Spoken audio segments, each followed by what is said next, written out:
Kailangan mong aminin na ikaw ang may sala, Marisol. Ito lang ang tanging paraan para hindi madamay ang pangalan ng mga De Silva. Kung mahal mo ako, gagawin mo ito. Ang mga salitang iyon mula kay Rodolfo ay tila mga laso na dahan-dahang pumatak sa pandinig ni Marisol. Hindi ito ang mga salitang inaasahan niyang maririnig sa gabi ng kanilang ika-10 anibersaryo ng kasal. Ang ballpen na hawak niya ay naging kasing bigat ng 1 toneladang bakal. Tinitigan niya ang kanyang asawa, ang lalaking 10 taon niyang pinagsilbihan, ang lalaking pinaglaanan niya ng bawat oras at pagod upang itayo ang bumabagsak nilang negosyo. Sa ilalim ng marangyang ilaw ng kristal na chandelier sa loob ng kanilang pribadong silid, hindi pag-ibig ang nakita niya sa mga mata ni Rodolfo, kundi isang malamig na kalkulasyon. Naramdaman ni Marisol ang panunuyo ng kanyang lalamunan. Ang hininga niya ay naging mababaw, at ang bawat tibok ng kanyang puso ay tila isang malakas na tambol na nagbababadya ng panganib. Hindi siya makapagsalita. Ang mga luha ay nagbabadyang kumawala, ngunit pinigilan niya ang mga ito. Rodolfo, are you hearing yourself? Sa wakas ay bulong niya, ang boses ay nanginginig sa sakit. You want me to go to jail for the tax evasion issues of the company ako, na walang ibang ginawa, kundi ayusin ang mga kalat ninyo. Marisol, baby, please listen to me. Lumapit si Rodolfo at hinawakan ang kanyang mga balikat. Ngunit mabilis na umiwas ang babae. It's just for show. My lawyers will handle everything. Sandali ka lang doon, then we will clear your name later. Pero kung ako ang makukulong bagsak ang De Silva Group, mawawala lahat ng pinaghirapan natin. Isang mapait na ngiti ang sumilay sa mga labi ni Marisol. Pinaghirapan natin o pinaghirapan ko habang ikaw ay abala sa pakikipagsosyalan?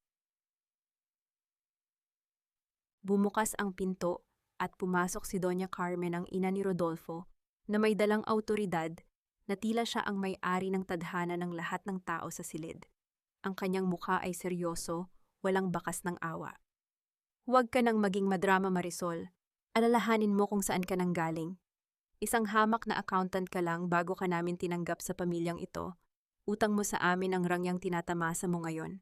Ito na ang pagkakataon mong bayaran ang utang na loob mo sa amin. Ang salitang utang na loob ay tumama sa dibdib ni Marisol na parang isang matalim na balisong. Naririnig pa rin niya sa labas ng silid ang ingay ng tawanan ng mga bisita, ang kalansing ng mga baso ng wine, at ang tugtog ng violin, isang selebrasyong inihanda para sa kanilang pagmamahalan na ngayon ay tila isang malaking pabalat-bunga lamang. Utang na loob, tanong ni Marisol habang tumitingin sa kanyang biyenan. 10 years, Mama. 10 years akong nagtrabaho para punan ang mga pagkukulang ninyo. Binenta ko ang sarili kong mga properties nung malugi ang kumpanya nung unang taon. Is that not enough? Huwag kang sumagot ng ganyan sa akin. Bulyaw ni Doña Carmen, bagaman nanatiling kontrolado ang kanyang boses upang hindi marinig ng mga bisita sa labas. Pirman mo ang affidavit na iyan. Aminin mo na ikaw ang nagmanipula ng mga records. In return, Rodolfo will make sure na hindi ka pababayaan ng pamilya. Lumingon si Marisol kay Rodolfo, umaasa na may makikitang kahit katiting na pagtutol sa mga mata nito. Ngunit ang asawa niya ay umiwas ng tingin. Doon sa sandaling iyon, naramdaman ni Marisol ang isang uri ng pag-iisa na mas masakit pa sa kamatayan. Upang huminga ng malalim, lumapit siya sa bintana at lumingon sa ballroom sa ibaba. Doon nakita niya si Clara, ang kanyang pinakamatalik na kaibigan at legal consultant ng pamilya. Nakasuot ito ng isang napakagandang kulay asul na gown. Ngunit hindi ang ganda ni Clara ang kumuha ng kanyang atensyon, kundi ang kumikinang nahiya sa leeg nito. Ang kanyang puso ay tila tumigil sa pagtibok. Ang kwintas na iyon, ang Luna de Sangre. Iyon ang heirloom necklace na ibinigay sa kanya ng kanyang yumaong ama na kinuha ni Rodolfo noong nakaraang buwan para raw ipalinis at ipa-restore. Ang kwintas na iyon ay sumisimbolo sa dangal ng kanyang sariling pamilya. Ngayon suot ito ni Clara habang nakikipagtawanan sa ibang mga bisita. At ang mas masakit, nakita ni Marisol kung paano tumingin si Clara sa direksyon ng kanilang silid bago haplusin ang kwintas ng may mapanuyang ngiti. Ang hilo ay dahan-dahang lumamon sa kanyang kaisipan. Hindi lang pala ang kanyang kalayaan ang gustong kunin ng pamilyang ito, pati ang kanyang alaala, ang kanyang pagkatao at ang kanyang dangal ay unti-unti nang nilalapa ng mga taong itinuring niyang pamilya. Muling humarap si Marisol kay Rodolfo, ang kanyang mga mata ay tuyo na, ngunit punong-puno ng apoy na hindi pa nito nakikita noon. Nasaan ang kwintas ko, Rodolfo? Mahinang tanong niya. Nataranta si Rodolfo halatang hindi handa sa tanong na iyon. The necklace. Sabi ko sa'yo nasa jeweler pa, di ba? Bakit mo itinatanong yan ngayon? We are talking about the documents. Liar, bulong ni Marisol. Ang kanyang boses ay tila galing sa ilalim ng lupa. You gave it to her. You gave my father's legacy to Clara. Marisol, stop being paranoid. Focus on what's important. Sigaw ni Rodolfo, ang kanyang pasensya ay nauubos na. If you don't sign this, lulubog tayong lahat. Is that what you want? What I want, sabi ni Marisol. Habang dahan-dahang inilalapag ang ballpen sa mesa, is for the truth to come out. Lumapit si Doña Carmen at hinablot ang braso ni Marisol. You will sign this whether you like it or not. Don't make us do things that you will regret, Marisol. Isipin mo ang reputasyon mo. Isipin mo kung anong mangyayari sa'yo kapag kinalaban mo ang mga De Silva. Naramdaman ni Marisol ang higpit ng pagkakahawak ng matanda, isang pisikal na sakit, na hindi hihigit sa hapdi ng kanyang nadudurog na puso. Tiningnan niya ang affidavit. Kung pipirmahan niya ito, tapos na ang kanyang buhay. Ngunit kung hindi paano siya lalaban sa higante, sa labas muling tumugtog ang musika, isang masayang awitin para sa isang peking anibersaryo. Tumingin si Marisol sa kanyang singsing sa kasal, ang simbolo ng 10 taon ng pagsisinungaling. Ang kanyang kamay ay dahan-dahang gumalaw patungo sa papel, habang ang pawis ay namumuo sa kanyang noo. Magpasalamat ka, Marisol, dahil sa loob ng 10 taon, ay pinatikim ka namin ng buhay na hindi mo man lang sana mapapanaginipan sa maliit mong bayan. Ang boses ni Doña Carmen ay parang kiskis ng tuyong dahon sa semento, matalas malamig at walang bakas ng pagkatao. Habang nakatayo sa gitna ng kanilang malawak na silid, naramdaman ni Marisol na tila lumiliit ang mundo sa kanyang paligid. Ang mga dingding na dati ay nagbibigay sa kanya ng proteksyon ay tila nagiging rehas ng isang kulungan. Hindi ko hinihingi ang luho, Mama. Sagot ni Marisol, ang kanyang boses ay halos isang bulong na lamang. Ang hiningi ko lang ay pamilya, isang totoong pamilya, isang maikling halakhak ang kumawala sa mga labi ng matanda. Pamilya, you are too sentimental, Marisol. In this world, only power and reputation matter. You were a means to an end, isang matalinong accountant na marunong maglinis ng libro. Ngayon tapos na ang serbisyo mo sa amin, kaya huwag kang umarte na parang inaapi. Isipin mo na lang na ang pagkakulong mo ay ang huling bayad mo sa utang na loob mo sa amin. Dahan-dahang lumabas si Doña Carmen, iniwan si Marisol na nakatitig sa kawalan. Ang bawat salita ng matanda ay tila isang tanikala na lalong humihigpit sa kanyang leeg. Utang na loob ang konseptong ginamit nilang sandata upang alipinin ang kanyang dangal. Nanginig ang mga tuhod ni Marisol, kaya napaupo siya sa gilid ng kanilang kama. Ang malambot na kutsyon na dati ay simbolo ng kanyang pahinga ay tila naging isang tumpok ng mga tinik. Hinanap ng kanyang mga mata si Rodolfo. Gusto niyang magtanong, gusto niyang sumigaw, gusto niyang marinig mula sa bibig nito na ang lahat ng ito ay isa lamang masamang panaginip.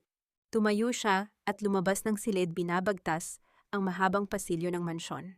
Sa bawat hakbang niya, naririnig pa rin niya ang tawanan ng mga bisita, sa ibaba ang ingay na tila nanunuya sa kanyang kasalukuyang kalagayan. Narating niya ang study room ni Rodolfo, umaasang naroon ang kanyang asawa. Ngunit pagbukas niya ng pinto, tanging kadiliman ang sumalubong sa kanya.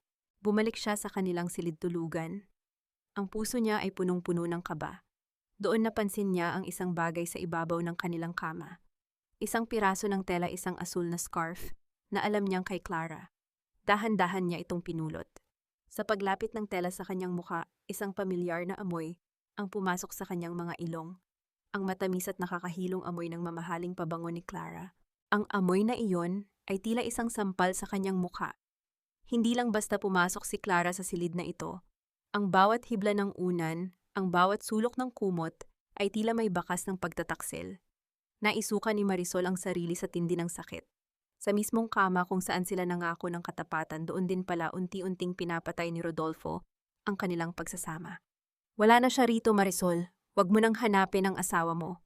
Nilingon ni Marisol ang pinto at nakita ang isa sa mga kasambahay na matagal na ring nagtatrabaho sa kanila, si Aling Rosa. Ang mga mata ng matanda ay puno ng awa. Nasaan si Rodolfo, Aling Rosa? Tanong ni Marisol, ang kanyang mga kamay ay mahigpit na nakakapit sa scarf. Umalis sila ni Clara kanina lang pagkatapos mong iwan ni Doña Carmen.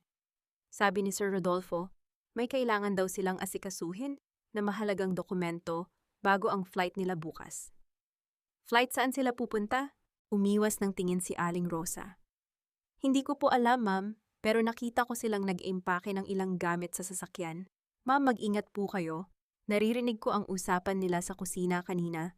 Balak po nilang ilipat ang lahat ng assets nyo sa pangalan ni Clara bago lumabas ang warrant para sa inyo. Ang bawat salita ni Aling Rosa ay tila mga pako na ibinabaon sa puso ni Marisol. Ang kanyang asawa ay hindi lang siya balak ipakulong, balak din siyang iwanang tuluyan at nakawin ang bawat sentimo na pinagpaguran niya sa loob ng 10 taon. Dahan-dahang lumapit si Marisol sa isang lumang mesa sa sulok ng silid. Doon ay nakalagay ang isang maliit at kupas na litrato ng kanyang yumaong ama. Hinaplos niya ang salamin nito, ang kanyang mga daliri ay nanginginig. Papapatawad, bulong niya sa gitna ng katahimikan. Patawad dahil naging mahina ako. Patawad dahil hinayaan kong tapakan nila ang pangalan natin. Ang katahimikan ng gabi ay bumasag nang narinig ang malakas na pagtunog ng doorbell sa baba na sinundan ng mabibigat na yabag ng sapatos sa marmol na sahig. Hindi ito ang yabag ng mga bisitang lasing sa party. Ang mga tunog na ito ay may dalang awtoridad at bigat. Mabilis na bumaba si Marisol, ang kanyang puso ay tila lalabas sa kanyang dibdib. Sa may pintuan nakita niya ang isang lalaking nakauniporme, may hawak na isang puting sobre. Nakatayo rin doon si Doña Carmen na may isang mapanuyang ngiti sa kanyang mga labi habang nakatingin sa kanyang dusa. Isang supina mula sa korte. Sabi ng opisyal, ang kanyang boses ay walang emosyon. Marisol de Silva, kailangan mong humarap sa opisina ng taga-usig bukas ng umaga para sa kasong tax fraud at falsification of documents. Tiningnan ni Marisol ang sobre pagkatapos ay tumingin siya kay Doña Carmen. Ang matanda ay dahan-dahang lumapit sa kanya at bumulong sa kanyang tainga sapat na para siya lang ang makarinig. The game is over, Marisol. Rodolfo is already miles away by now and you are exactly where you belong, sa ilalim ng aming mga paa. Ang mundo ni Marisol ay tila tuluyang nagdilim. Ang puting sobre sa kanyang kamay ay naging kasing lamig ng yelo. Ngunit sa gitna ng kanyang pagkawasak, isang maliit na kislap ng galit ang nagsimulang mag-alab sa kanyang kalooban. Isang apoy na hindi pa nararamdaman ng mga de Silva. Papa, huwag kang mangamba, Marisol. Dito ka lang sa tabi ko, walang makakapanakit sa'yo. Ako ang bahala sa lahat. Ang mga salitang iyon ni Avelina ay tila isang mainit na kumot na bumalot sa nanginginig na katawan ni Marisol. Sa loob ng malamig na opisina ng tanyag na abogado sa gitna ng madaling araw, doon humanap ng kanlungan ang babaeng katatapos lang wasakin ng sariling pamilya. Tiningnan ni Marisol si Avelina, ang babaeng itinuring niyang kapatid, ang naging sandigan niya sa bawat legal na laban ng kumpanya, at ang tanging tao na alam niyang hindi siya tatalikuran. Naramdaman ni Marisol ang marahang haplos ni Avelina sa kanyang likod. Ang bawat haplos ay tila nagsasabing ligtas na siya. Ate Avelina, wala na silang iniwan sa akin. Basag ang boses na sabi ni Marisol. Rodolfo is gone. Ang mama niya gusto akong mabulok sa kulungan. I don't know where to start. Shh, tahan na. Inaasahan ko na ang gagawin ni na Doña Carmen. Malumanay na sagot ni Avelina habang inaabutan siya ng isang basong tubig. Masyado silang naging kampante dahil akala nila ay wala kang kakampi. But they are wrong. Hindi ko hahayaang sirain nila ang buhay mo. Umayos ng upo si Avelina sa harap ng kanyang malawak na mesa na puno ng mga makakapal na libro at dokumento. Ang liwanag ng desk lamp ay nagbibigay ng anino sa kanyang seryosong muka. Marisol, kailangan nating kumilos ng mabilis. Before the court officially freezes everything, kailangan nating isecure ang mga assets na nakapangalan sa'yo. Kung hindi kukunin yon ng mga de Silva bilang pambayad sa mga utang na sila naman ang gumawa. Tumango si Marisol, ang kanyang tiwala ay buong-buong ibinibigay sa babaeng nasa harap niya. Ano ang kailangan kong gawin? I have drafted a trust agreement, paliwanag ni Avelina. Habang inilalabas ang ilang pahina ng dokumento. Ililipat natin pansamantala ang lahat ng personal properties mo sa isang holding account na ako ang namamahala. It's for protection. Kapag natapos na ang kaso at napatunayan nating inosente ka, ibabalik ko lahat iyon sa iyo. This way, kahit anong mangyari, may babalikan ka pa rin. Sa gitna ng kanyang kalituhan at sakit, ang mungkahi ni Avelina ay tila ang tanging lohikal na paraan upang makaligtas. Marahang kinuha ni Marisol ang mga papel.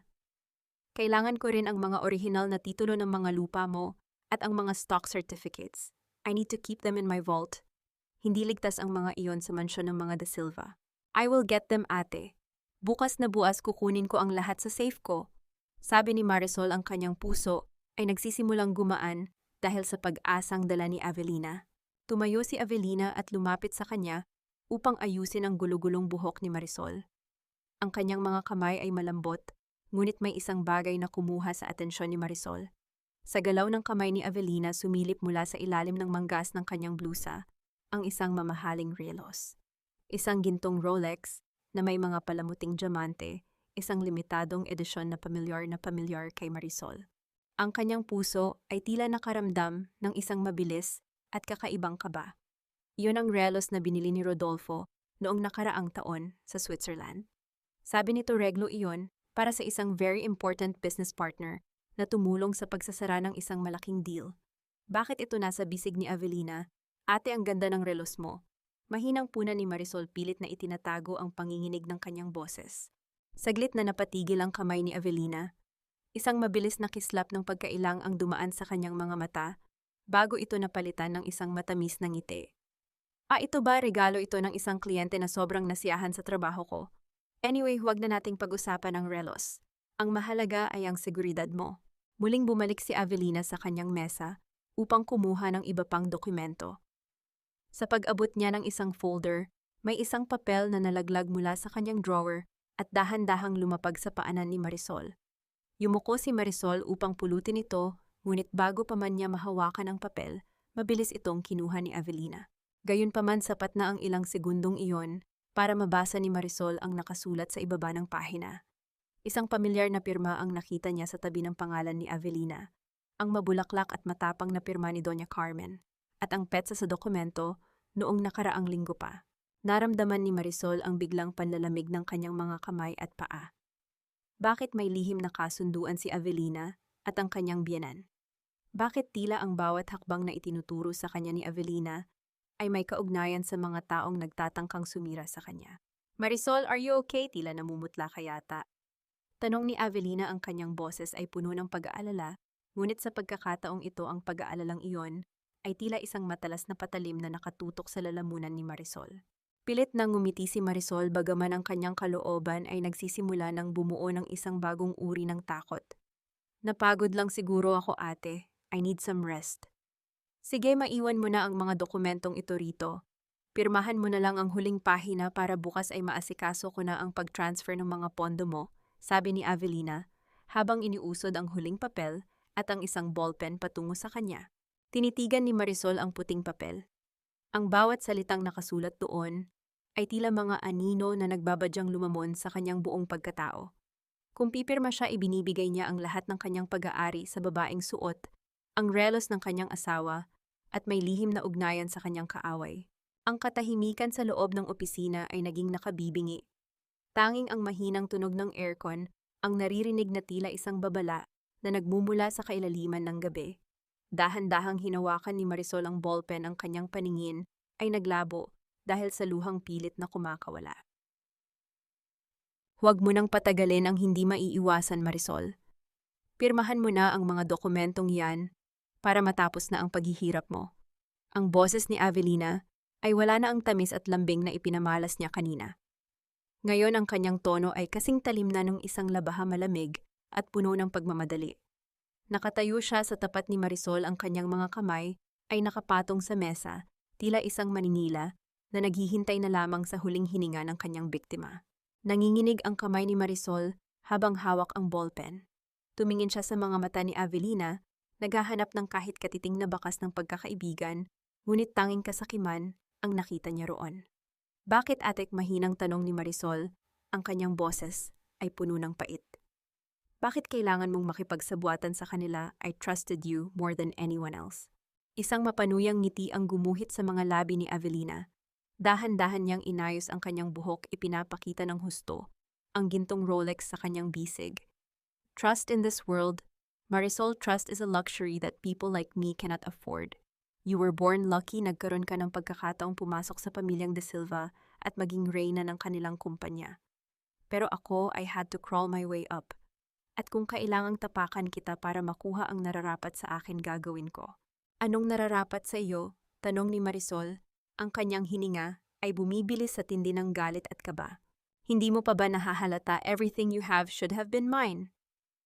Bulong ni Avelina habang lumalapit sa mukha ni Marisol. Pero huwag kang mag-alala. Ang mga dokumentong pipirmahan mo ngayon ay hindi trust agreement. Isa itong ganap na pag-amin sa lahat ng krimeng ibinibintang sa iyo at ang paglilipat ng lahat ng natitira mong ari-arian sa pangalan ko bilang kabayaran sa legal services na ibinigay ko. Bago pa man makasagot si Marisol, bumukas ang malaking pinto ng opisina. Pumasok si Rodolfo, maayos ang suot na tuksido, tila galing sa isang mahalagang pagtitipon at hindi galing sa pagtakas. Wala siyang bakas ng pagod o pagsisisi. Sa likod niya ay si Clara na nakakapit sa kanyang braso habang nakasuot pa rin ng kwintas na luna de sangre. Rodolfo, sambit ni Marisol, ang kanyang puso ay tila dinurog ng isang malaking bato. You really are pathetic, Marisol, sabi ni Rodolfo habang tumitingin sa kanyang asawa ng may pandidiri. Did you honestly think Avelina would help you? She's smarter than you think. At least siya alam niya kung sino ang dapat kampihan. How could you do this? Sigaw ni Marisol, ang kanyang mga luha ay tuluyan ng umagos. 10 taon, Rodolfo Fresma, gave you everything. And I gave you the chance to be a De Silva. Sagot ni Rodolfo. Ang boses ay puno ng poot. Pero sawa na ako sa kagalingan mo. Sawa na ako na palagi mong ipinapamukha sa akin na ikaw ang nagligtas sa kumpanya. Ngayon ikaw naman ang sisira rito. Sa harap ng batas, ikaw ang gahaman na asawa na nagnakaw sa sariling pamilya para sa sariling interes. Sa labas ng gusali, narinig ang papalapit na tunog ng mga sirena ng pulis. Ang asul at pulang ilaw ay nagsimulang sumalamin sa mga malalaking bintana ng opisina na nagbibigay ng isang nakapanlulumong kulay sa buong silid. The police are here, Ahan, sabi ni Avelina habang kinuha ang mga dokumento mula sa harap ni Marisol kahit wala itong pirma. It doesn't matter kung pipirma ka o hindi. I have enough forged evidence and witnesses to put you away for a long time. You're finished, Marisol. Bumukas ang pinto at pumasok ang ilang mga alagad ng batas. Ang tunog ng kanilang mabibigat na sapatos sa tiles ay tila bawat pako sa kabaong ng kalayaan ni Marisol. Ang malamig na bakal ng posas ay naramdaman niya sa kanyang mga pulso, isang pakiramdam na hinding-hindi niya malilimutan sa buong buhay niya. Tumingin si Marisol kay Rodolfo, kay Clara at kay Avelina. Sila ay nakatayo roon tila mga tagapanood sa isang dula-dulaan kung saan siya ang biktima. Ang huling nakita niya bago siya tuluyang ilabas ng silid ay ang mapanuyang tawa ni Clara at ang malamig na tingin ni Avelina. Habang hinihila siya palabas ng gusali, naramdaman ni Marisol ang ulan na nagsimulang pumatak sa kanyang mukha. Ang bawat patak ay tila nakikiramay sa kanyang pagkaguho. Ngunit sa gitna ng kahihiyan at sakit, sa gitna ng kawalan ng pag-asa, isang bagong pakiramdam ang nabuo sa kaibuturan ng kanyang pagkatao. Hindi na ito ang Marisol na nagmamakaawa para sa pag-ibig. Hindi na ito ang Marisol na handang magsakripisyo para sa pamilyang walang puso. Habang isinasakay siya sa loob ng sasakyan ng pulis, tiningnan niya ang kanyang mga posas. Ang bawat bakal na nakakapit sa kanya ay naging simbolo ng kanyang bagong determinasyon. Kung ito na ang dulo ng kanyang buhay bilang isang De Silva, ito naman ang simula ng kanyang pagbangon bilang isang babaeng wala nang kinatatakutan. Saan ako magsisimula kung ang bawat sulok ng aking alaala ay may bakas ng kanilang pagtataksil? Paano ko bubuuin ang isang pusong hindi lang basta nadurog kundi dinikdik sa alikabok ng mga taong pinagkaitan ako ng awa? Ang mga katanungang ito ay paulit-ulit na umaalingaw-ngaw sa isipan ni Marisol habang pinagmamasdan niya ang malawak na palayan na nababalot ng makapal na hamog. Malayo na siya sa marangyang mansyon ng mga De Silva. Malayo na siya sa maingay at mapanirang mundo ng syudad na tumapak sa kanyang dangal. Matapos ang pansamantalang paglaya dahil sa isang hindi inaasahang butas, sa proseso ng kanyang pagkakakulong, isang pagkakataong alam niyang hindi magtatagal, pinili niyang magtago sa tanging lugar na alam niyang hindi siya hahanapin ng kanyang mga kaaway. Bawat hakbang niya sa maputik na daan patungo sa isang maliit at lumang dampa ay tila paghatak sa isang mabigat na kadena. Ang kanyang mamahaling sapatos ay wala na pinalitan ng mga tsinelas, na hirap sumabay sa bigat ng kanyang bawat hakbang.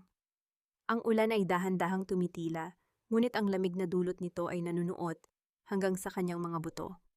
Marisol, ikaw ba yan, anak? Isang boses mahina, ngunit puno ng pamilyar na pagmamahal, ang bumasag sa katahimikan. Sa may pintuan ng dampa nakatayo si Lola Ising. Ang kanyang mukha ay mas marami ng gatla kaysa noong huli silang magkita, ngunit ang kanyang mga mata ay nanatiling malinaw at puno ng kabutihan. Si Lola Ising ang dating mayordoma sa mansyon na itinaboy ni Doña Carmen dahil sa pagtatanggol kay Marisol sa isang maliit na pagkakamali taon na ang nakalilipas. Hindi nakapagsalita si Marisol. Ang kanyang lalamunan ay tila may nakabara at ang kanyang mga luha na akala niya ay tuyo na ay muling dumaloy nang makita ang matanda. Mabilis siyang lumapit at yumakap sa payat na katawan ni Lola Ising. Ang kanyang mga hikbi ay naging malalakas na nanginginig sa buong paligid. "Tahan na anak, tahan na. Nandito ka na sa ligtas na lugar," bulong ng matanda habang hinahaplos ang likod ni Marisol. Dinala siya ni Lola Ising sa loob ng dampa. Napakasimple ng paligid, isang maliit na mesa, isang katreng kawayan, at amoy ng tuyong damo at kahoy. Walang chandelier, walang mamahaling carpet, ngunit sa unang pagkakataon sa loob ng 10 taon, naramdaman ni Marisol na maari siyang huminga ng malalim nang walang takot na may sasaksak sa kanyang likod. Pinaupo siya ni Lola Ising at inabutan ng isang mangkok ng mainit na lugaw. "Kain muna, Marisol. Alam kong pagod na pagod ka na hindi lang ang katawan mo kundi pati ang kaluluwa mo." Marahan niyang hinawakan ang mangkok. Ang init na nagmumula rito ay dahan-dahang dumaloy sa kanyang mga palad. Sa bawat subo niya ng simpleng pagkain, tila unti-unting nanunumbalik ang isang bahagi ng kanyang pagkatao na matagal nang nawala. Ang lasa ng lugaw na may kaunting luya at asin ay mas masarap pa sa pinakamahal na putahing kinain niya sa mga dinner gala ng mga De Silva. Ito ang lasa ng tunay na pagkalinga, isang bagay na hindi kayang bilhin ng lahat ng yaman ni Rodolfo. "Bakit kailangang mangyari ito, Lola Ising?" tanong ni Marisol habang nakatingin sa maliit na ningas ng lampara. "I gave them everything. I built their empire. Why did they treat me like trash?" Umupo si Lola Ising sa tabi niya at hinawakan ang kanyang nanginginig na kamay. Dahil ang mga taong bulag sa kapangyarihan ay hindi nakakakita ng halaga ng puso, anak. Ang akala nila kapag kinuha nila ang yaman mo, kinuha na rin nila ang lakas mo. Ngunit nagkakamali sila. Ang ginto, bago ito maging makinang, kailangan muna itong dumaan sa matinding apoy. Natahimik si Marisol. Ang mga salita ng matanda ay tila isang gamot na dahan-dahang nagpapahilom sa kanyang mga sugat. Ngunit sa likod ng kapayapaang ito, alam niyang may bagyong nagbababadya. Ang kanyang mga kaaway ay hindi titigil hanggat hindi siya nakikitang tuluyang bumabagsak. Habang naglilinis si Lola Ising sa kabilang silid, lumapit si Marisol sa isang lumang radyo na nakapatong sa isang kahoy na cabinet. Binuksan niya ito ng bahagya, umaasang makarinig ng kahit anong balita na maaaring makatulong sa kanyang kalagayan. Ngunit ang narinig niya ay tila 1,000 karayom na tumusok sa kanyang puso. At inaasahan ang pagdalo ng mga kilalang personalidad sa darating na linggo para sa tinaguriang Wedding of the Year. Ang tanyag na si Rodolfo de Silva ay nakatakdang ikasal sa kanyang bagong asawa na si Clara matapos ang mabilis na annulment sa kanyang dating asawang si Marisol na kasalukuyang nahaharap sa malalaking kaso ng katiwalian. Ang boses ng announcer ay tila nanunukso. Isang mapait na ngiti ang gumuhit sa mga labi ni Marisol. Ang kasal ng taon. Ang selebrasyon ng kanilang tagumpay sa ibabaw ng kanyang pagkawasak. Ang kanyang asawa at ang kanyang kaibigan magsasama sa ilalim ng basbas ng kanilang mga kasinungalingan. Hinawakan ni Marisol ang gilid ng mesa ng higit na mahigpit. Ang takot na naramdaman niya kanina ay dahan-dahang napalitan ng isang malamig at matalim na determinasyon. Tumingin siya sa kanyang refleksyon sa isang basag na salamin sa dingding. Hindi na siya ang Marisol na umiiyak sa tabi ng daan. Ang bawat luhang pumatak sa mangkok ng lugaw ay naging gasolina para sa isang apoy na hindi kailanman mamamatay. "Hindi pa tapos ang lahat, Rodolfo." Bulong niya sa dilim, ang kanyang boses ay puno ng kapangyarihang hindi pa niya naramdaman noon. "The fire is just beginning." Ang sikat ng araw na sumisilip sa mga siwang ng kawayang dingding ay hindi sapat upang pawiin ang lamig na nararamdaman ni Marisol. Nakaupo siya sa sahig, ang kanyang mga mata ay nakatuon sa isang lumang kahon na inilabas ni Lola Ising mula sa ilalim ng katre. Ang kahon ay gawa sa madilim na kahoy, puno ng alikabok at mga gasgas ng panahon, tila isang kaba ng mga gunitang pilit ng ibinaon, ngunit tumatangging mamatay. Matagal ko itong itinago, Marisol. Simula ni Lola Ising ang kanyang boses, ay may pait na hindi maikakaila. Alam ko na darating ang araw na kakailanganin mo ang katotohanan upang makalaban sa mga De Silva. Ang akala nila na itapon na nila ang lahat ng dumi ng nakaraan kasabay ng pagpapaalis nila sa akin. Dahan-dahang binuksan ng matanda ang kahon. Sa loob ay may mga lumang liham, mga kupas na litrato, at isang punit na pahina ng isang ledger. Kinuha ni Lola Ising ang isang litrato ng isang babaeng may malungkot na mga mata, hawak ang isang sanggol. Sino siya, Lola? Tanong ni Marisol habang hinahaplos ang mukha ng babae sa larawan. Yan si Elena, isang simpleng labandera sa mansyon noong kabataan pa ng yumaong doon ang ama ni Rodolfo. Paliwanag ni Lola Ising. Si Elena ang tunay na ina ni Avelina. Si Avelina ay isang anak sa labas. Hindi siya basta-bastang abogado na kinuha ni Doña Carmen. Siya ay dugo at laman ng mga De Silva na itinago sa madilim na sulok ng kahihiyan. Tila tumigil ang paghinga ni Marisol. Ang lahat ng piraso ng puzzle ay nagsimulang magtagpi-tagpi sa kanyang isipan. Ang galit ni Avelina, ang kanyang determinasyong sirain si Marisol, at ang kanyang lihim na pakikipag-ugnayan kay Doña Carmen, lahat ay nag-ugat sa isang malalim na sugat ng pagkakait. Alam ni Doña Carmen ang totoo. Tanong ni Marisol, ang kanyang boses ay puno ng pagkamangha. Alam niya, anak. Ginamit niya ang sikretong iyon upang kontrolin si Avelina. Pinangakuan niya ang bata ng edukasyon at marangyang buhay kapalit ng pananahimik at katapatan. Pero ang hindi alam ni Doña Carmen, ang pagmamahal na ipinagkait nila kay Avelina ay naging isang lason na dahan-dahang pumatay sa konsensya nito. Gusto ni Avelina na makuha ang lahat ng sayo dahil naniniwala siya ang dapat na nasa posisyon mo. Naramdaman ni Marisol ang isang kakaibang halo ng awa at kilabot. Napagtanto niya na siya ay naging isang biktima lamang sa gitna ng isang digmaang hindi naman sa kanya. Ngunit ang awa ay mabilis na napalitan ng isang matalas na determinasyon. Ang bawat luhang iniyak niya noong mga nakaraang gabi ay tila naging kristal na nagpatalas sa kanyang paningin. Tumayo si Marisol at lumapit sa isang timba ng tubig sa sulok ng dampa. Tiningnan niya ang kanyang refleksyon sa ibabaw ng tubig. Ang babaeng nakikita niya ay hindi na ang Marisol na laging yumuyuko at sumusunod. Ang kanyang mga mata ay wala na ang bakas ng kawalan ng pag-asa. Sa halip naroon ang isang nagniningas na apoy ng paghihimagsik. Hindi ko kasalanan ng kanilang nakaraan, Lola. Sabi ni Marisol, ang bawat salita ay may bigat ng isang panata. Pero pagkakamali nilang isama ako sa kanilang laro. Kung gusto nila ng gyera, ibibigay ko sa kanila. Kinuha niya ang punit na pahina ng ledger mula sa kahon. Binasa niya ang bawat numero at bawat tala ng mga transaksyon noong mga panahong hindi pa siya pumapasok sa pamilya. Doon sa ilalim ng mga luma at naninilaw na tinta, nakakita siya ng isang malaking butas. Isang pagkakamali sa paglilipat ng pondo na ginawa ni Doña Carmen taon na ang nakalilipas na pilit na itinatago ni Avelina gamit ang mga bagong dokumento. Ito ang alas ko, Nan, bulong ni Marisol. Ang kanyang mga daliri ay humigpit sa papel. Ito ang magpapabagsak sa tore ng kanilang mga kasinungalingan. Anong balak mo, anak? Tanong ni Lola Ising na may halong kaba at paghanga. Humarap sa kanya si Marisol, isang matamis, ngunit malamig na ngiti ang gumuhit sa kanyang mga labi. Gagamitin ko ang tanging bagay na mas mahalaga sa kanila kaysa sa pera, ang kanilang dangal. Ipapakita ko sa buong mundo kung gaano kabulok ang pundasyon ng pamilya De Silva sa mismong araw na akala nila ay nakamit na nila ang lahat. Ang katahimikan sa loob ng dampa ay naging saksi sa pagkapanganak ng isang bagong Marisol. Ang bawat huni ng mga ibon sa labas at ang kaluskos ng mga dahon ay tila nakikiisa sa kanyang plano. Ang hanging umiihip ay hindi na nagdadala ng lamig, kundi ng balita ng isang paparating na bagyo na lalamon sa lahat ng mga nagtaksil sa kanya. Ang dila ng tao ay mas matalas pa sa anumang kutsilyo at ang bulong ng marami ay mas malakas pa sa sigaw ng isang nag-iisa. Ito ang sandatang hindi inasahan ng mga De Silva na gagamitin ni Marisol laban sa kanila. Sa ilalim ng tirik na araw sa palengke ng bayan, nakasuot si Marisol ng isang kupas na duster at malapad na sombrerong buri.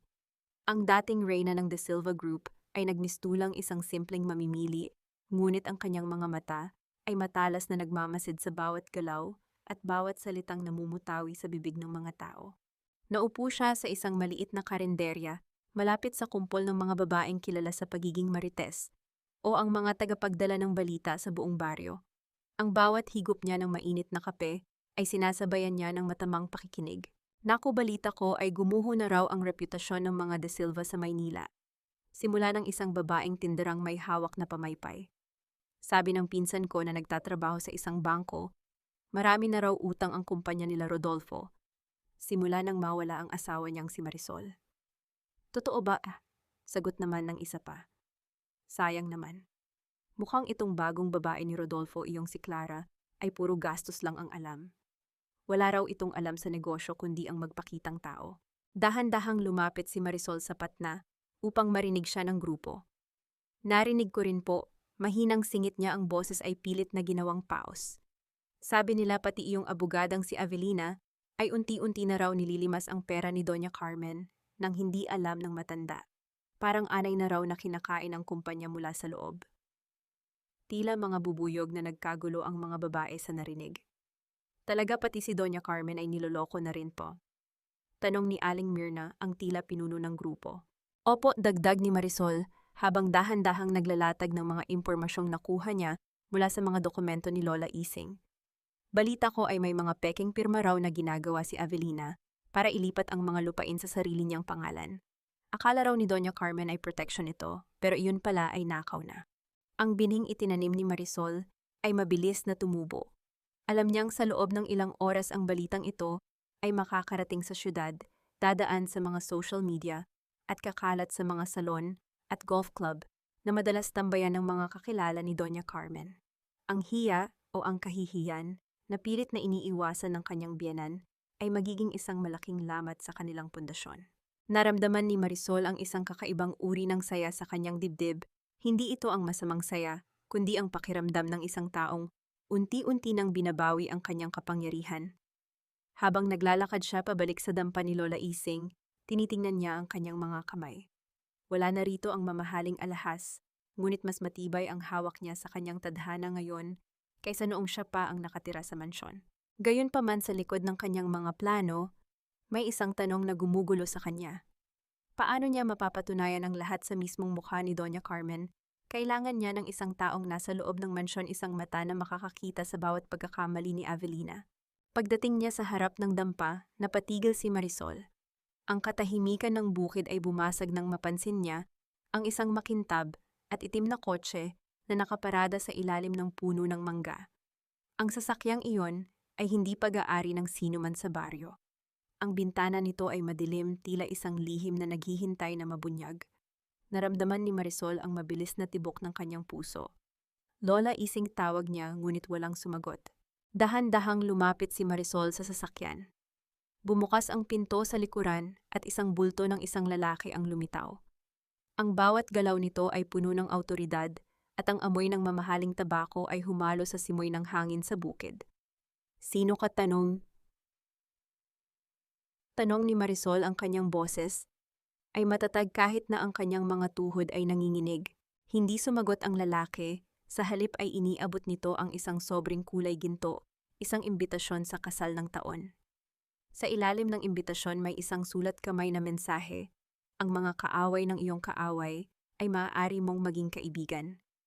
Tiningnan ni Marisol ang lalaki, ngunit bahagya lamang itong tumango bago muling sumakay sa sasakyan. Ang dagundong ng makina ay nag-iwan ng alikabok sa daan habang mabilis itong lumalayo. Naiwan si Marisol na hawak ang imbitasyon. Sino ang lalaking iyon at bakit tila alam nito ang bawat hakbang niya? Ang kanyang plano ay tila nagkakaroon ng mga bagong kulay na hindi niya inaasahan. Ang gintong imbitasyon sa kanyang kamay ay tila naging isang piraso ng nagbabagang bakal. Tinitigan ni Marisol ang bawat titik na nakasulat doon, ang mga pangalan ni Rodolfo at Clara na nakaukit sa eleganteng tinta ay tila mga anino na nagtatawanan sa kanyang dusa. Sa loob ng maliit na dampa ni Lola Ising, kung saan ang tanging liwanag ay ang huling sinag ng papalubog na araw, naramdaman ni Marisol ang bigat ng tadhana. Anak, sigurado ka ba sa gagawin mo? Tanong ni Lola Ising, ang kanyang boses ay puno ng kaba habang pinagmamasdan ang seryosong mukha ni Marisol. Mapanganib ang pasukin ang kuta ng mga kaaway mo ng mag-isa. Hindi agad sumagot si Marisol. Binuksan niya ang kanyang maliit na pitaka at inilabas ang huling kayamanan na natitira sa kanya, isang gintong singsing na may maliit na ruby, ang huling regalo ng kanyang ama bago ito pumanaw. Ito ang kanyang anting-anting, ang tanging bagay na hindi nakuha ng mga De Silva dahil nakatago ito sa isang lihim na bulsa ng kanyang bag noong gabing arestuhin siya. Hinaplos niya ang singsing, ang kanyang mga daliri ay nanginginig sa lungkot. "Patawad, Papa." Bulong niya sa hangin. "Kailangan kong gawin ito hindi para bitawan ka kundi para mabawi ang dangal na kinuha nila sa atin." Kinabukasan, sa ilalim ng init ng araw sa bayan, dinala ni Marisol ang singsing sa isang sanglaan. Ang tunog ng pagbukas ng glass case at ang amoy ng lumang bakal sa loob ng tindahan ay tila hudyat ng kanyang huling sakripisyo. Nang tanggapin niya ang pera, hindi niya naramdaman ang yaman. Sa halip, naramdaman niya ang isang matinding lamig sa kanyang daliri kung saan dati ay nakasuot ang singsing. Ngunit ang perang iyon ang magiging pambili niya ng kanyang baluti. Pumunta siya sa isang tanyag na mananahi sa Karatig Bayan. Sa halip na pumili ng puti o kahit anong pastel na kulay na karaniwang suot ng mga bisita sa kasal, itinuro ni Marisol ang isang rolyo ng telang seda na kulay pulang-pula, ang kulay ng dugo, ang kulay ng apoy, at ang kulay ng pagbangon. "Gusto ko ng isang gown na kasing tindi ng dapit hapon," sabi ni Marisol sa mananahi, ang kanyang boses ay walang pag-aalinlangan. Isang disenyo na hindi makakalimutan ng sinumang titingin. Habang sinusukat ang kanyang katawan, naramdaman ni Marisol ang malamig na tela sa kanyang balat. Hindi na ito ang telang nagtatago sa kanyang kahinaan. Bawat tusok ng karayom sa tela ay tila bawat hakbang ng kanyang paghahanda. Ang pulang gown na iyon ang magiging simbolo ng kanyang pagbabalik, isang babala na ang bagyong akala nila ay lumipas na ay nagsisimula pa lamang lumakas. Nang bumalik siya sa dampa, inabutan niya si Lola Ising na nag-aayos ng mga dokumentong nakuha nila sa lumang kahon. "Lola, aalis na ako bukas ng madaling araw," saad ni Marisol habang inilalatag ang pulang gown sa katreng kawayan. Ang pula ng tela ay tila nagbigay ng kulay sa madilim na silid. Lumapit ang matanda at hinawakan ang kamay ni Marisol. "Mag-iingat ka, anak. Alalahanin mo, hindi ka na nag-iisa. Ang katotohanan ng sandata mo at ang panalangin ko ang magiging proteksyon mo." Yumakap ng mahigpit si Marisol kay Lola Ising. Ito ang yakap ng pamamaalam sa kanyang nakaraang puno ng sakit. "Salamat, Lola. Ibabalik ko ang lahat ng kinuha nila, hindi lang para sa akin, kundi para sa lahat ng taong tinapakan nila." Nang gabi ring iyon, bago ang takdang araw, tumayo si Marisol sa labas ng dampa at tumingin sa langit. Ang kulay ng langit ay unti-unting nagiging kahel at pula, tila nakikiisa sa kanyang nararamdaman. Bukas ang pangalan ni Marisol ay muling bibigkasin sa mansyon ng mga De Silva, hindi bilang isang bilanggo, kundi bilang isang hukom na maglalabas ng huling hatol. Hinawakan niya ang pulang imbitasyon at dahan-dahan itong pinunit sa dalawa. Hindi na niya kailangan ng paanyaya para sa isang laban na siya mismo ang nagtakda ng oras. Bukas ang bawat hakbang niya sa pasilyo ng simbahan ay magiging tunog ng pagguho ng tore ng kasinungalingan ni Rodolfo at Clara. Puti. Halos lahat ng sulok ng marangyang simbahan ay nababalot ng kulay puti, mula sa naglalakihang mga rosas, ang mahabang carpet sa gitna, hanggang sa mga damit ng mga bisitang kabilang sa alta sosyedad. Ang bawat detalye ay sumisigaw ng yaman at kapangyarihan, isang perpektong pabalat bunga para sa isang pagsasamang itinayo sa ibabaw ng mga bangkay ng katapatan at dangal. Sa harap ng altar nakatayo si Rodolfo na may malapad na ngiti, tila isang bayaning nagtagumpay sa lahat ng laban. Sa tabi niya, si Clara ay nagmistulang isang anghel sa kanyang mamahaling wedding gown, habang ang kwintas na Luna de Sangre ay kumikinang sa kanyang leeg, tila nanunuya sa bawat saksi sa loob ng simbahan. Naroon din si Doña Carmen sa unang hanay taas noo, at tila isang reynang muling nabawi ang kanyang trono. Sa wakas, Rodolfo, bulong ni Clara habang nakatitig sa asawa. "Wala na ang sagabal sa ating kaligayahan." Ngunit sa gitna ng katahimikan ng seremonya, bago pa man makapagsalita, ang pari dahan-dahang bumukas ang malaking pinto sa dulo ng simbahan. Ang liwanag mula sa labas ay pumasok sa madilim na pasilyo na lumikha ng isang mahabang anino sa gitna ng puting carpet. Ang tunog ng mabibigat, ngunit tiyak na hakbang ng mga takong ay bumasag sa katahimikan. Ang bawat hakbang ay may dalang awtoridad na tila bawat tunog ay isang babala ng paparating na bagyo. Sabay-sabay na lumingon ang mga bisita at isang kolektibong hininga ng pagkagulat ang bumalot sa buong gusali. Doon sa gitna ng dagat ng kaputian naglalakad si Marisol. Nakasuot siya ng isang pulang gown na kasing tindi ng nagbabagang apoy. Ang pula ng kanyang damit ay tila isang sugat sa gitna ng malinis na seremonya. Ang kanyang buhok ay maayos na nakaayos, ang kanyang mukha ay kalmado, ngunit ang kanyang mga mata ay naglalabas ng isang uri ng liwanag na kayang tumunaw ng bakal. Marisol, bulong ni Rodolfo, ang kanyang mukha ay biglang nawalan ng kulay. Ang kanyang ngiti ay napalitan ng isang hilaw na ekspresyon ng takot at pagkalito. Hindi huminto si Marisol hanggang sa marating niya ang gitna ng simbahan, ilang hakbang lamang ang layo mula sa altar. Ang bawat mata ay nakatuon sa kanya, ang bawat bulungan ng mga bisita ay tila isang malakas na huni ng mga bubuyog sa katahimikan. Anong ginagawa mo rito, babaitang ka? Sigaw ni Doña Carmen habang mabilis na tumatayo ang kanyang boses ay nanginginig sa galit at kahihiyan. You don't belong here, guards. Ilabas ang babaeng ito, ngunit walang sino man ang gumalaw. Ang mga gwardya sa pintuan ay tila napako sa kanilang kinatatayuan dahil sa lakas ng presensya ni Marisol. Huwag kang mag-alala, Mama. Simula ni Marisol, ang kanyang boses ay malinaw at umaalingaw-ngaw sa bawat sulok ng simbahan. I'm not here to stop the wedding. I'm here to finish the business. Lumingon siya kay Clara na ngayon ay mahigpit na nakakapit sa braso ni Rodolfo. Ang kanyang mukha ay puno ng pagkailang at poot. Ang ganda ng kwintas mo, Clara, sabi ni Marisol. Ang boses ay puno ng mapait na sarkasmo. Bagay na bagay sa iyo ang mga nakaw na alahas. Pero huwag kang mag-alala, hindi ko kukunin iyan sa iyo. Dahil alam ko kung gaano kabigat ang karma na dala niyan. Marisol, umalis ka na bago ko patawagin ang mga pulis. Bulyaw ni Rodolfo, pilit na ibinabalik ang kanyang tapang. Wala ka ng karapatan dito. Kabaligtaran, Rodolfo, sagot ni Marisol habang dahan-dahang inilalabas ang isang makapal na pulang sobre mula sa kanyang bag.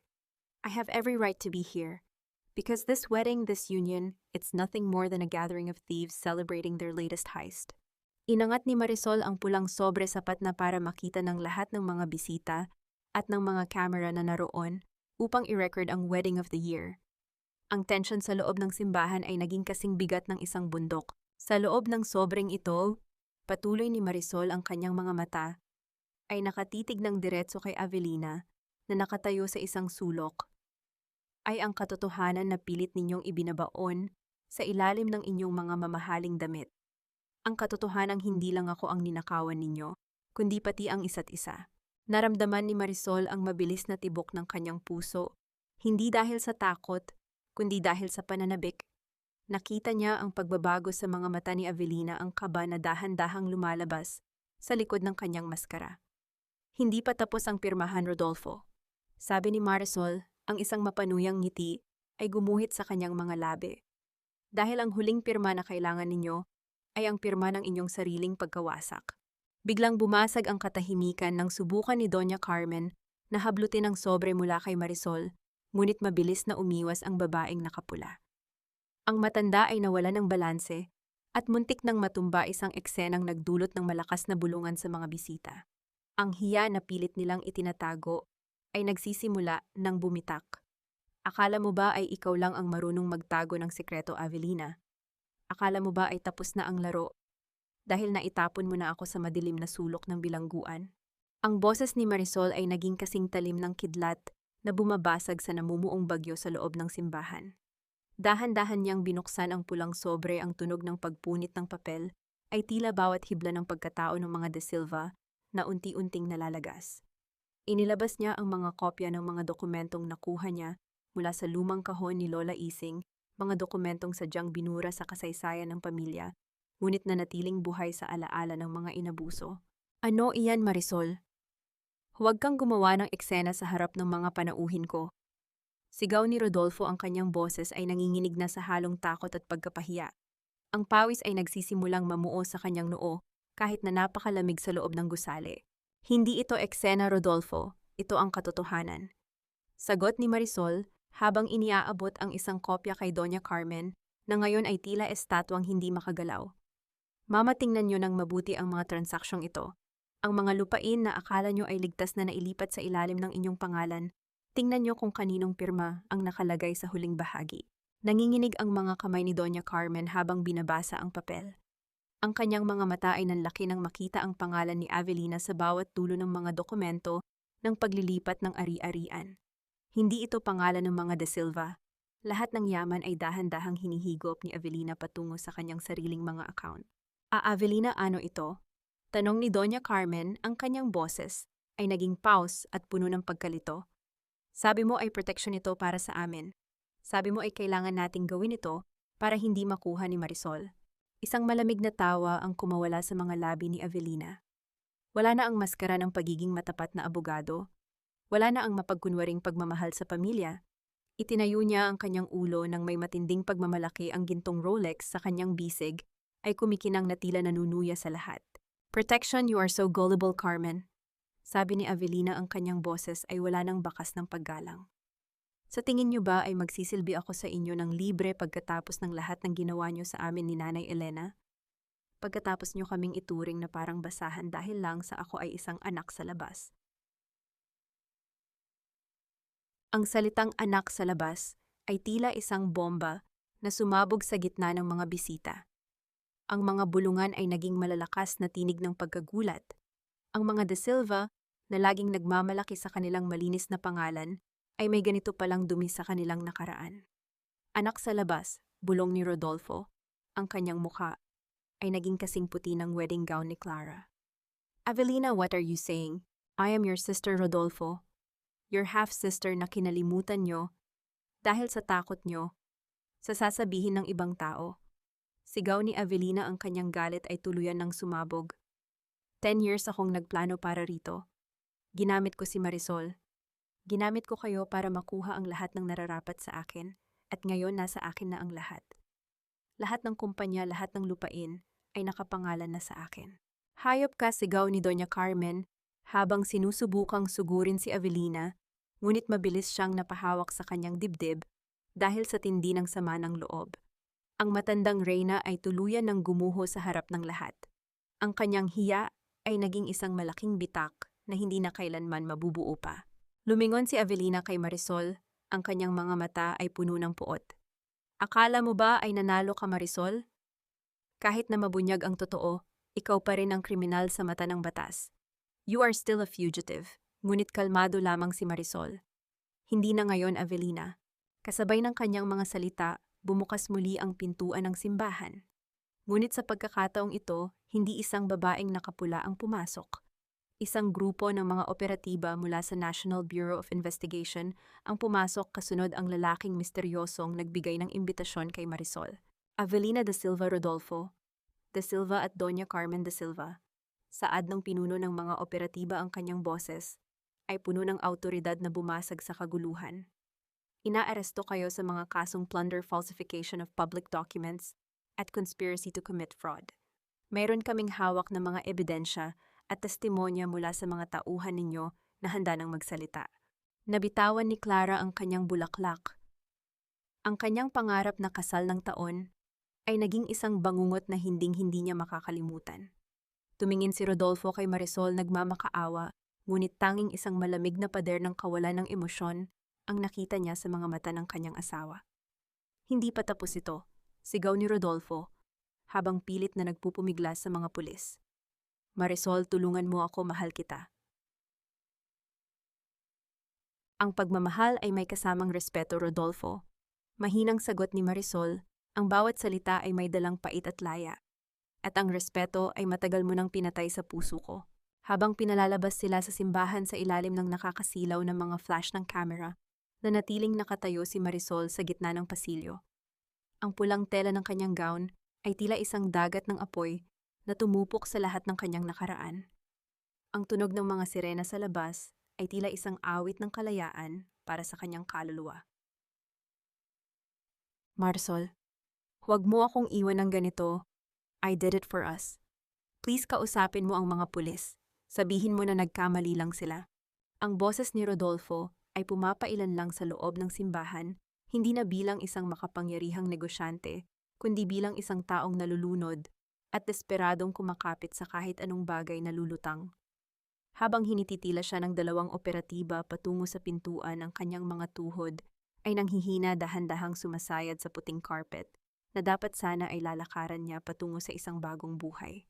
Napatigil si Marisol. Dahan-dahan siyang lumingon, ang kanyang pulang gown ay marahang humahaplos sa sahig.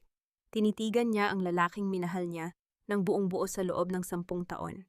Nakita niya ang gusot-gusot nitong tuksido, ang pawis na humalo sa kanyang mamahaling pumada, at ang takot na nananahan sa kanyang mga mata. "For us, Rodolfo," mahinang tanong ni Marisol. Ang boses ay kasing lamig ng hanging umiihip sa loob ng cathedral. "Binenta mo ang dangal ko. Ipinagpalit mo ang alaala ng tatay ko para sa isang babaeng hindi ka naman totoong mahal. Is that what you call for us?" "I was desperate, alam mo kung gaano kahigpit si Mama." Pagsusumamo ni Rodolfo, ang kanyang mga luha ay tuluyan ng pumatak, ngunit wala itong epekto sa pusong matagal nang pinatigas ng sakit. "Marisol, babe, you are my wife. We can fix this. I'll give you everything back." Isang mapait na tawa ang kumawala sa mga labi ni Marisol. Lumapit siya ng dahan-dahan, ang bawat hakbang niya ay tila isang hatol na nagpapabigat sa kasalanan ni Rodolfo. Huminto siya sa tapat ng asawa na ngayon ay nakaluhod na sa kanyang harapan habang hawak ng mga pulis. "Everything, buwam," bulong ni Marisol. "Can you give me back the 10 years of my life that I wasted on you? Can you give me back the trust that you shattered?" Hindi nabibili ng pera ang lahat, Rodolfo. Iyan ang hindi ninyo natutunan ng pamilya mo. Sa kabilang bahagi, naririnig ang pagsigaw ni Doña Carmen habang isinasakay sa hiwalay na sasakyan. "Hindi ito maaari. Ako ay isang De Silva. You will all pay for this." Ang kanyang mga sigaw ay unti-unting humina hanggang sa lamunin ng ingay ng mga sirena sa labas. Ang reyna ng mga De Silva ay bumagsak sa gitna ng kahihiyang pilit niyang itinago sa buong mundo. Lumingon muli si Marisol kay Rodolfo. Dahan-dahan niyang itinaas ang kanyang kaliwang kamay. Ang singsing sa kasal na gawa sa tanso at diamante, ang tanikalang nag-ugnay sa kanya sa impyernong ito, ay kumikinang sa ilalim ng ilaw. Sa isang mabilis at tiyak na galaw, hinubad ni Marisol ang singsing. Walang pag-aalinlangan niyang binitawan ng ginto. Ang tunog ng pagtama ng singsing sa marmol na sahig ay tila isang malakas na hudyat ng pagwawakas. Gumulong ito ng bahagya bago huminto sa tabi ng nanginginig na kamay ni Rodolfo. "You're not my husband anymore." Sabi ni Marisol, ang kanyang boses ay matatag at puno ng kapayapaan. "You're just a stranger who happens to share a part of my history. Ang tanging utang na loob ko sa iyo ay ang pagtuturo sa akin kung paano maging matapang." "Marisol, no tagtaha." Sigaw ni Rodolfo habang tuluyan na siyang hinila ng mga pulis palabas. Nanatiling nakatayo si Marisol sa gitna ng simbahan. Ang katahimikan ay muling bumalik, ngunit hindi na ito ang katahimikan ng pagkakasakal. Ito ay ang katahimikan ng isang bagong simula. Ang misteryosong lalaking tumulong sa kanya ay lumapit at tumayo sa kanyang tabi. "Handa ka na bang umalis?" Tanong nito, ang boses ay malalim at puno ng respeto. Tumingin si Marisol sa malaking pinto ng simbahan. Sa labas, ang sikat ng araw ay nagsisimulang sumilip, nagbibigay ng liwanag sa mundo pagkatapos ng isang mahabang bagyo. "Handa na," sagot ni Marisol. Bago siya tuluyang lumabas, isang huling sulyap ang ibinigay niya sa paligid. Ang mga bulaklak na puti, ang altar, at ang singsing na naiwan sa sahig. Lahat ng iyon ay bahagi na lamang ng isang kabanatang isinara na niya nang may paninindigan. Sa bawat hakbang niya, palabas, naramdaman niya ang gaan ng kanyang balikat. Wala na ang bigat ng mga De Silva. Wala na ang tanikala ng utang na loob. Habang sumasakay sa sasakyan, tumingin siya sa mansyon ng mga De Silva na madadaanan nila sa daan. Ang malaking bahay na dati ay tila isang palasyo ay nagmukha na ngayong isang libingan ng mga pangarap na walang pundasyon. Sa kanyang paglayo, ang imahe ng mansyon ay dahan-dahang lumabo sa kanyang paningin hanggang sa tuluyan na itong maglaho sa likod ng mga puno. Inihilig ni Marisol ang kanyang ulo sa sandalan ng upuan at ipinikit ang kanyang mga mata. Sa unang pagkakataon, ang kanyang paghinga ay malalim, malaya at payapa. Ang pinakamahirap na bahagi ng paglaya ay hindi ang pagtakas mula sa mga rehas na bakal, kundi ang pagpapatawad sa iyong sarili dahil hinayaan mong ikulong ka ng napakahabang panahon. Ang kaisipang ito Ang dahan-dahang namumukadkad sa isipan ni Marisol habang pinagmamasdan niya ang malawak at asul na dagat mula sa balkonahe ng isang maliit na bahay sa probinsya. Wala na ang maingay na sirena ng mga pulis, ang nakakasilaw na flash ng mga camera at ang mabigat na presensya ng mga De Silva. Ang tanging naririnig niya ngayon ay ang banayad na paghampas ng mga alon sa pampang at ang malayang huni ng mga ibon na sumasabay sa ihip ng preskong hangin. Isang buwan na ang nakalilipas mula nang gumuho ang tore ng kasinungalingan ni Rodolfo at Avelina. Sa tulong ng kanyang misteryosong kakampi, na isa palang dating biktima ng pang-aabuso sa negosyo ng mga De Silva, na-recover ni Marisol ang lahat ng kanyang personal na ari-arian. Ngunit sa halip na bumalik sa syudad upang pamunuan ang natitirang bahagi ng kumpanya, pinili ni Marisol ang isang landas na hindi inaasahan ng marami. Ibinenta niya ang kanyang mga shares sa kumpanya, hindi dahil sa pagsuko, kundi dahil ayaw na niyang huminga sa isang lugar na puno ng bakas ng pagtataksil. Ang perang nakuha niya ay ginamit niya upang ayusin ang buhay ng mga taong naging tapat sa kanya. Ma'am Marisol, handa na po ang tanghalian. Ang malumanay na boses ni Lola Ising ang bumasag sa kanyang malalim na pag-iisip. Lumingon si Marisol at ngumiti ng tapat. Ngayon si Lola Ising ay hindi na isang yaya o katulong. Siya ay tumatayo ng may dangal sa sarili niyang lupain na binili ni Marisol para sa kanya. Ang dampa noon ay naging isang maayos at komportableng tahanan, napapalibutan ng mga tanim na gulay at bulaklak. Susunod na po ako, Lola, sagot ni Marisol. Lumapit siya sa matanda at hinawakan ang magaspang ngunit mainit nitong kamay. Salamat po sa lahat.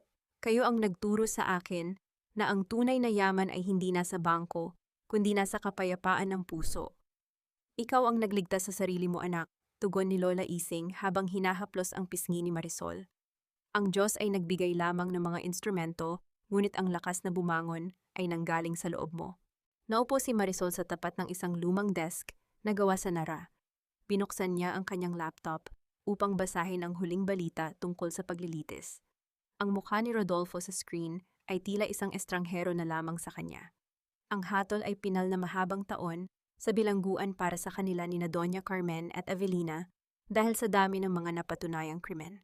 Naramdaman ni Marisol ang isang malalim na buntong hininga. Walang galit, walang pait at higit sa lahat walang katuwaan sa pagbagsak ng iba. Ang tanging naramdaman niya ay ang ganap na pagbitiw. Ang kabo o ang katapusan ng kanyang paghihirap ay narito na sa wakas. Kumuha siya ng isang pluma at isang blankong papel. Sa ibabaw nito isinulat niya ang mga salitang magsisilbing gabay sa kanyang bagong buhay. Marisol ang simula. Hindi na siya si asawa ni Rodolfo o manugang ni Doña Carmen. Siya ay si Marisol, isang babaeng nadurog na tuto at muling nabuo ng mas matatag. Dahan-dahan siyang tumayo at lumakad patungo sa dalampasigan. Ang buhangin sa ilalim ng kanyang mga paa ay tila isang masahe na nag-aalis ng huling bakas ng pagod sa kanyang katawan. Inangat niya ang kanyang mukha upang salubungin ang init ng sikat ng araw. Ang pula ng dapit hapon ay muling nagpapaalala sa kanya ng kanyang gown noong gabi ng kasal, ngunit sa pagkakataong ito ang pula ay hindi na simbolo ng paghihigante. Ito ay simbolo ng isang pusong muling tumitibok para sa kanyang sarili. Naramdaman ni Marisol ang malayang pagdaloy ng isang solong luha sa kanyang pisngi, isang luha ng pasasalamat. Pasasalamat sa bawat sakit na nagpatibay sa kanya, sa bawat pagtataksil na nagmulat sa kanyang mga mata, at sa bawat pagkakataon na pinili niyang hindi sumuko. Habang lumulubog ang araw sa abot tanaw, alam ni Marisol na bukas isang bagong umaga ang darating. Isang umaga na siya na ang sumusulat ng sarili niyang kwento, kung saan ang bawat pahina ay puno ng pag-asa, katarungan, at higit sa lahat tunay na pagmamahal sa sarili.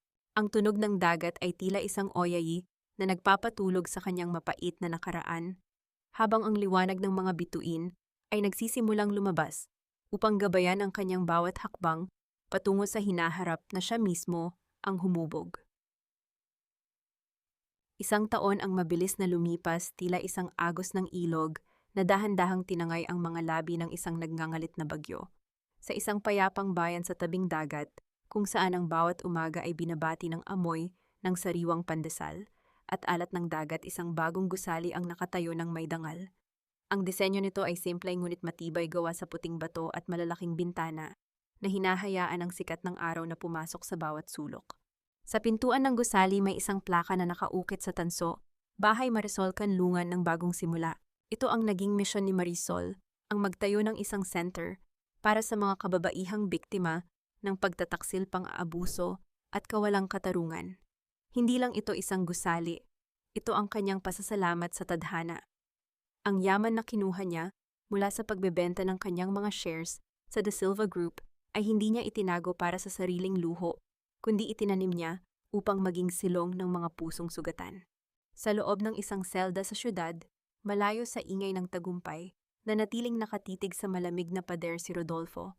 Ang kanyang mga kamay na dati ay tanging mamahaling wine at ginto ang hinahawakan ay magaspang na ngayon sa paglilinis ng kanyang piitan. Si Doña Carmen naman ay nananatiling tahimik sa isang nursing facility sa loob ng bilangguan. Ang kanyang isipan ay dahan-dahang nilalamon ng limot, tanging ang pangalan ng kanyang yumaong asawa ang paulit-ulit na binibigkas. Habang si Avelina sa gitna ng kanyang pagkatalo ay nahanap ang sarili sa isang lugar na mas madilim pa sa kanyang kinagisnang kahirapan ang pag-iisa. Ang kanilang karma ay hindi nanggaling sa kamay ni Marisol, kundi sa sarili nilang mga desisyon na itinayo sa buhangin ng kasakiman. Sa dalampasigan habang ang araw ay nagsisimulang magtago, sa likod ng mga alon naglalakad si Marisol, kasama si Lola Ising. Ang matanda ay masigla pa rin ang kanyang mga tawa, ay tila isang gamot na nagpapasaya sa kapaligiran. Napatawad mo na ba sila, anak? Mahinang tanong ni Lola Ising habang pinagmamasdan ang tahimik na mukha ni Marisol. Napatigil si Marisol at tumingin sa malayo doon kung saan ang dagat at langit ay tila naghahalikan. Ang pagpapatawad, Lola, ay hindi nangangahulugang kailangang bumalik ang lahat sa dati. Napatawad ko na sila dahil ayaw ko nang bitbitin ang bigat ng galit sa puso ko. Pinalaya ko sila hindi dahil karapat-dapat sila kundi dahil karapat-dapat ako sa kapayapaan. Hinawakan ni Marisol ang kanyang dibdib. Wala na ang kaba, wala na ang hapdi. Ang natira na lamang ay ang isang malalim at matatag na pagmamahal sa sarili. Nahanap na niya ang sagot sa kanyang mga tanong. Ang binyen o kapayapaan ay hindi isang destinasyon, kundi isang paglalakbay ng pagtanggap. Natutunan ko po na ang katarungan ay hindi laging tungkol sa paghihiganti. Patuloy ni Marisol, ang kanyang boses ay puno ng emosyon, ngunit matatag. Ang tunay na katarungan ay ang makita ang iyong sarili sa salamin at hindi na makita ang biktima kundi ang isang babaeng marunong lumaban, marunong magmahal, at higit sa lahat marunong magsimula muli. Isang huling sulyap ang ibinigay ni Marisol sa paparating na gabi. Hindi na siya natatakot sa dilim. Dahil sa kanyang kalooban, may isang liwanag na hinding-hindi na muling mamamatay, ang liwanag ng pag-asa. Ang kwento ni Marisol ay hindi nagtapos sa isang marangyang kasal o sa pagbawi ng isang kumpanya. Nagtapos ito sa isang simpleng ngiti, sa isang malalim na paghinga, at sa isang pusong malaya na sa wakas ay nakauwi na sa kanyang totoong tahanan.